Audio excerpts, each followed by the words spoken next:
Have you ever wondered, what if I made a mistake? Not just a small one, not forgetting your keys or overcooking dinner, but a life-size decision, one that can't be easily undone. Like moving out of the home where you raise your children, into a place filled with new people, unfamiliar routines, and an emptiness no one warned you about. This is the part of aging few people speak openly about. Not the illnesses, not the paperwork, but the moment when the dust settles, the move is complete, and suddenly there's this stillness, a question whispering in the back of your mind. What if this is a wrong choice? You might not dare say it aloud.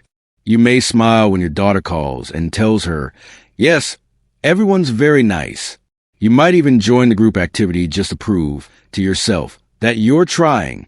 But late at night, when you lie in a bed that isn't quite yours, when the hallway feels too quiet and the pictures on your wall are the only pieces left of your past life, you ask again, was this what I really wanted? Or just what I was told I needed? This is not about blaming your children. This is not about criticizing the staff.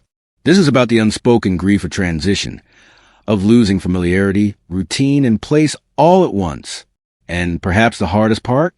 Regret is complicated, because part of you may feel safer, more supported, but another part, the deeper part, may feel like it's disappeared in the process, like your story has been paused or rewritten without your full consent.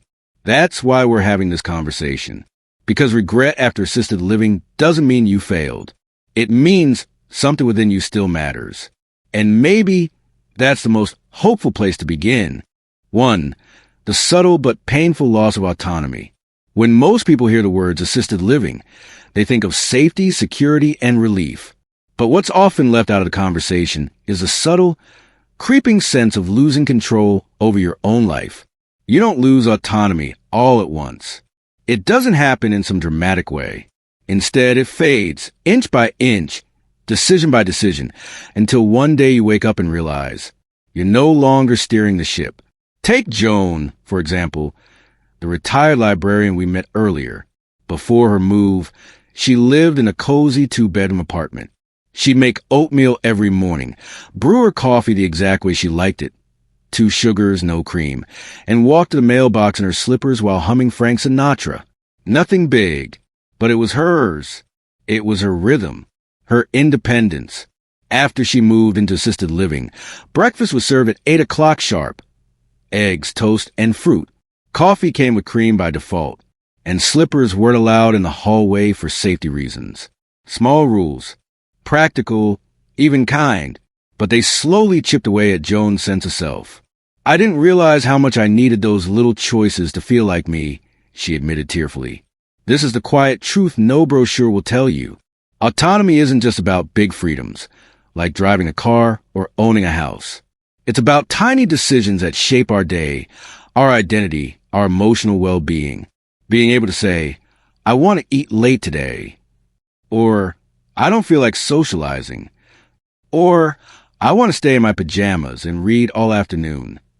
Those freedoms are invisible until they're gone. For many seniors, the structure of assisted living can feel more like containment than comfort, not because the staff is harsh, but because the system is designed to prioritize efficiency over individuality. The result? Many residents feel like passengers in their own lives, guided, helped, supported, but not driving. And over time, that can lead to sadness, frustration, and even a quiet form of depression that no medication can fix. Because at any age, what we want most, what we need most, is to feel like we still matter, that our preferences aren't just honored, but respected as part of who we are. 2, you can feel completely alone, even when surrounded. There's a haunting kind of loneliness that doesn't come from being physically isolated. It comes from being emotionally invisible. You can sit in a bustling dining hall, hear laughter down the hallway, see other residents gather for card games or movie night, and still feel utterly, profoundly alone. This isn't the loneliness of an empty room. It's the loneliness of not being known. George, the 81-year-old veteran, learned this quickly. Back when he lived in his small house, he didn't see people every day, but the people he did see knew him. The cashier at the corner store remembered his wife's name. His neighbor asked how his tomatoes were growing. Those tiny connections added up to something powerful. Belonging in his new assisted living residence, he was Mr. George in 3C. The staff were kind, but always in a rush. Fellow residents were polite, but most had their own struggles, their own grief, their own walls. George described it like living inside a glass box. He could see people. He could hear them. But he couldn't seem to truly connect. This experience is more common than most people realize. In fact, research shows that emotional loneliness, the absence of deep, meaningful bonds, can still exist in group settings. It often gets overlooked because residents appear socially engaged on the surface. But inside, many are silently aching for a real conversation. Shared history. Eye contact that lingers. A hug that means something. Assisted living often prioritizes group activity over personal connection. And while calendars are full of bingo, music, and crafts, many residents crave something far deeper. Someone who understands their story. Someone who remembers who they were before the walker, the medication, the name badge on the door. Because being surrounded by people isn't the same as being seen by someone. And in aging, just like in youth, the heart doesn't need noise.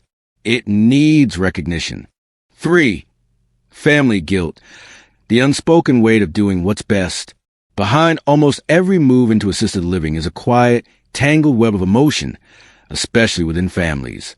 No one wants to admit it, but guilt, deep, layered, and painful, is often sitting silently at the table during those conversations. From the perspective of adult children, suggesting assisted living is rarely about selfishness. It usually comes from love and fear. Fear that mom might fall, that dad might forget to turn off the stove, that something irreversible might happen while no one is there. Samantha, whose mother Marion moved into a care home after a minor stroke, said, "I just wanted her to be safe. I thought she'd be relieved." But what she didn't anticipate was how much her mother would grieve the loss of choice, or how much she, the daughter, would struggle with the feeling that she had taken something away. On the flip side, many older adults, like Marion, feel pressure to agree, even when they're not emotionally ready. They don't want to be a burden. They see their children juggling careers, grandkids, health issues of their own. So they nod, smile, and say, "Yes, maybe it's time." Even when their heart screams, "Not yet." And once the move is done, they continue the performance. They don't complain. They don't tell their children that the quiet feels suffocating or that they cry behind closed doors. Why? Because they don't want their children to feel guilty. But guilt already exists on both sides. Children question if they push too soon. Parents question if they surrendered too quickly. This emotional dance, filled with silence and sacrifice, often goes unspoken, but it shouldn't, because regret, guilt, and love often coexist. And acknowledging that, gently, without blame, can open the door to honest conversations, healing, and renewed connection. It reminds everyone, this was never about choosing between love and independence. It was, and still can be, about choosing with each other, not for each other. For the hidden grief of letting go, not just of stuff, but of identity. When we talk about downsizing to move into assisted living, we usually focus on the logistics. How many boxes will fit? Do we keep the china set or give it to the kids? Will the recliner make it to the front door of the new place? But what we rarely say aloud is this. You're not just packing objects. You're parting with pieces of your identity. Every home tells a story. That piano in the corner wasn't just an instrument. It was where your son played his first recital. That bookshelf wasn't just wood. It held the novels that helped you through a divorce or a death or decades of winter nights. The backyard? It wasn't just grass. It was where the dog is buried, where grandchildren played, where your partner once stood holding coffee in the morning light. When you downsize, you're asked to make brutal decisions. What matters most? What can be left behind? But that question cuts deeper than we admit, because what we're really being asked is, which parts of your life are still allowed to come with you? For Frank and Edna, married over 5 decades, the grief was almost too much to bear. Edna described giving away her wedding china as surrendering proof that we had once celebrated life fully. Frank sat in silence for a week after parting with his tools. "That workbench saw my father's hands," he whispered. "This is the invisible loss that comes with assisted living. It's not just a change of address. It's the quiet erasing of memory-rich surroundings. And even if we tell ourselves it's just stuff, our hearts know better. Because when you lose your environment, you lose part of your narrative, the backdrop to who you are. And grieving that doesn't make you weak. It means you remember. It means you value where you've been. And it means that your identity, even now, deserves space, recognition, and respect.